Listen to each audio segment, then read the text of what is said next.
중국 전승절 행사 참석을 위해 중국을 찾은 김정은 북한 국무위원장과 푸틴 러시아 대통령이 양자회담을 했습니다. 북중 회담 가능성도 언급되는 가운데 시진핑 중국 주석은 김정은 북한 국무위원장에게 최고 수준의 예우를 하고 있는데요. 북중러 밀착 상황과 우리 대응책, 박원곤 이화여대 북한학과 교수와 함께 이야기 나눠봅니다. 안녕하십니까? 네, 안녕하세요. 자, 북한과 러시아가 어제 양자회담을 가졌습니다. 러시아는 북한에게 이제 북한군을 절대 잊지 않겠다 이렇게 말했고 김정은 위원장은 형제의 의무다 이렇게 화답을 했는데요. 어떻게 볼까요? 이 북러 밀착이 좀 가속화될까요?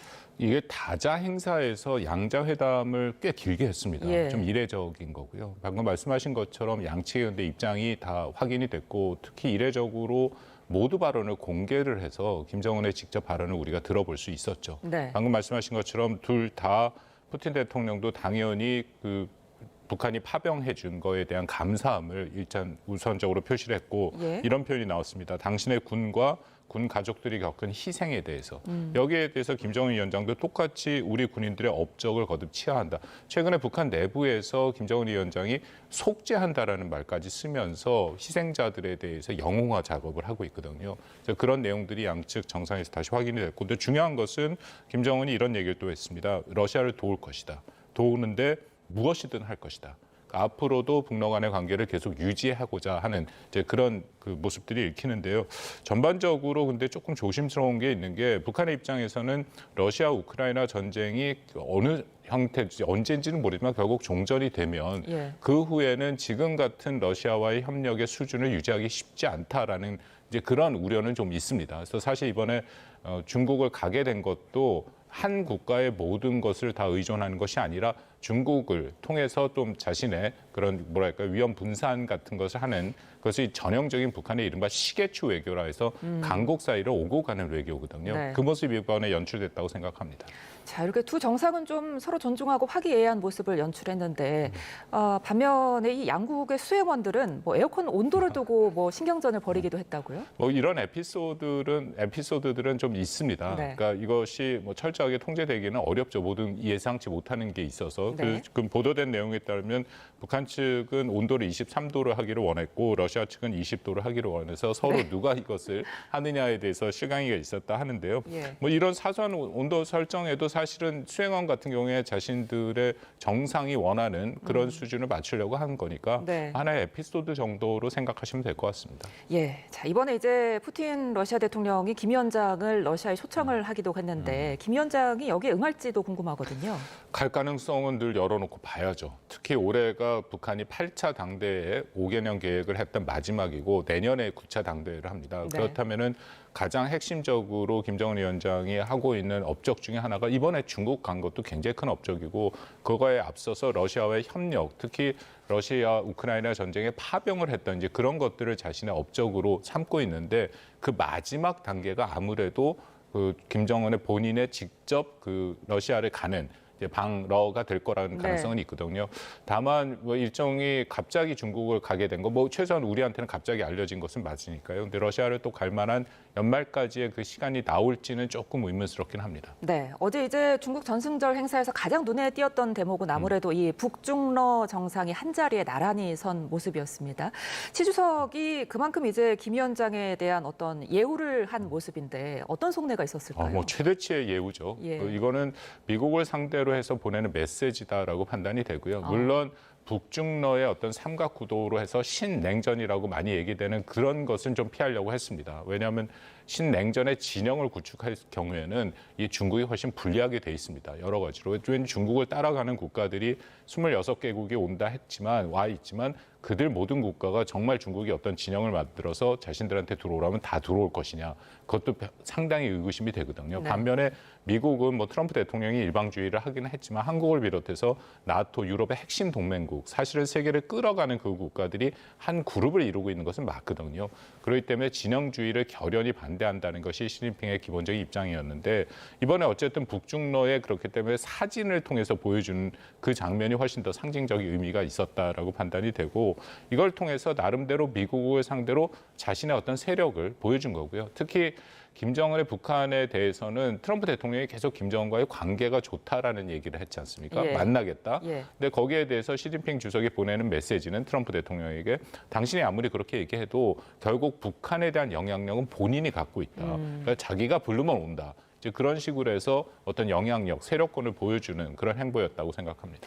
예, 어제 아무래도 이제 김정은 위원장의 다자 외교 데뷔 무대였던 만큼 김 위원장을 아무래도 좀 주목해서 볼 수밖에 없었는데 좀 긴장했던 걸까요? 뭐 부채질도 하고 땀도 연식 탔고 약간은 좀 산만한 모습이기도 했거든요. 그 열병식이 야외에서 하는 거고 예. 기온이 꽤 높지 않았습니까? 예. 그리고 정장을 입었다라는 것은 타이까지 했고 또 꽤 긴 시간을 하고 있으니까 김정은 위원장의 기본적인 건강과 상태가 그것을 하기는 쉽지 않죠.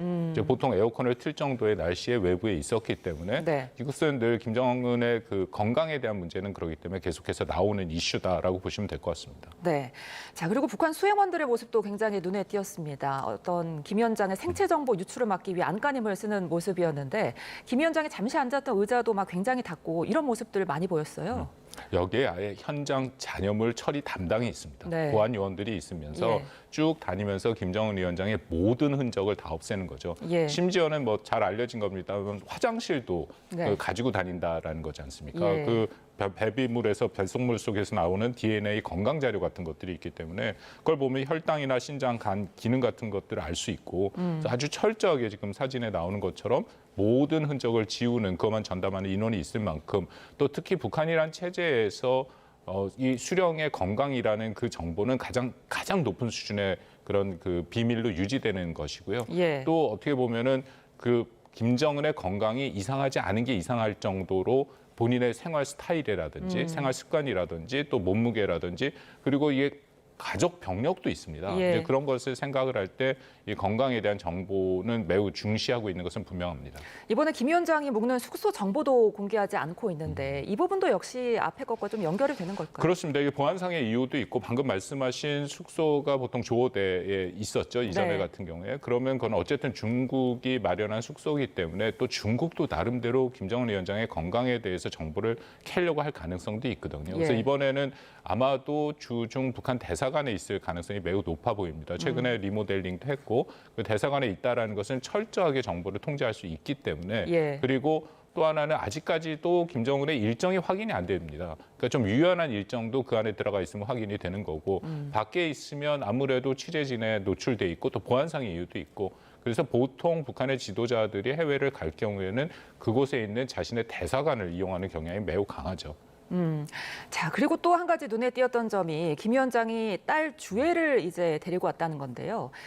막루에는 오르지 못했지만 그래도 어떤 역할을 했을 거 아닙니까? 글쎄 뭐 외교 경험을 시켜주는 그런 그 이번에 인상이 굉장히 강합니다. 네. 그 한 장의 사진 지금 방금 나오는 것처럼 저 장면은 공개가 됐죠. 예. 처음에 그 북경에 베이징에 도착했을 때 바로 김정은의 뒤에 서 있었다. 그 당시에 고위급 인사 공식 서열 5인 차이치 중국 공산당 중앙 서기가 나왔고 지금 왕이 외교부장이랑 악수를 하는데 위치가 매우 중요합니다. 김정은 바로 뒤에 서 있다라는 것 자체가 그만큼 자신의 위치가 거의 승계의 위치에 있다라는 것을 보여준다라고 판단이 되고요. 예. 다만 우리가 좀 생각을 했던 예를 들어서 천안문 광장에 오를 것이냐 아니면은 연회에 참석할 것이냐 이제 그 후에는 모습을 보여주지 않고 있거든요. 예. 그렇다면 전반적으로 이것은 일종의 뭐 외교의 현장에서 수업을 하는 것들이 있을 거고 또 만약에 김주애가 계속 언론에 노출되는 바깥에 보여준다면 이것은 전승절 행사라는 중국의 중요한 행사에 주의가 좀 분산될 수도 있습니다. 세계 언론은 저기에 또 많이 관심을 갖고 있지 않습니까? 예.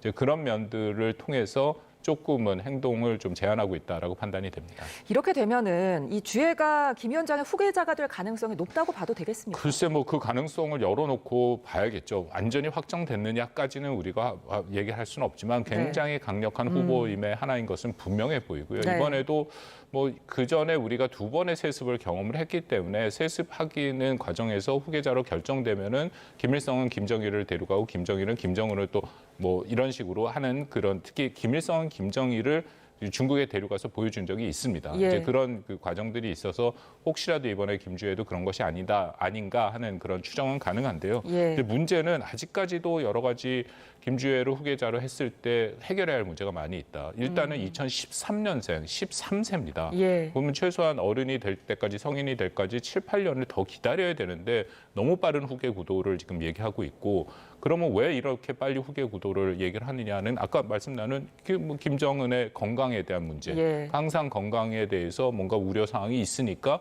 이런 후계 구도를 빨리 서두르는 거 아니냐. 이제 그런 뭐 당연히 합리적인 의구심을 갖게 만드는 그런 거고요. 또 하나는 여전히 북한 사회는 매우 가부장적인 사회고 남성 중심 사회고 후계자는 군사적 능력을 늘 강조하는데 13살짜리 소녀가 감당하기는 아직은 먼 그런 경력들이다라고 생각을 합니다. 예. 자, 그런가 하면 어제 이제 북한이 핵 보유국인 중국과 러시아와 나란히 했잖아요. 그러면서 이제 어쩌면 비핵화가 더 어려워졌다. 이런 분석도 나오던데 어떻게 보십니까? 글쎄 중국은 북한의 편을 많이 들고 있죠. 그러니까 중국이 비핵화라는 표현을 안 쓰기 시작한 지가 한 2년 가까이 됩니다. 공식 석상에서 예. 그 표현을 안 쓰고. 왜냐하면 예. 북한이 아예 비핵화라는 표현 자체를 거부해버리고 있으니까. 그래서 중국 같은 경우에는 어떤 식의 표현이 나오냐면 한반도 문제에 그냥 정치적 해결을 해야 된다. 각국이 공동 노력을 해야 된다. 그런 식으로 얘기를 하고 한반도 비핵화나 북한 비핵화라는 말들은 슬쩍 빼버리는 그런 모습들을 보이고 있거든요.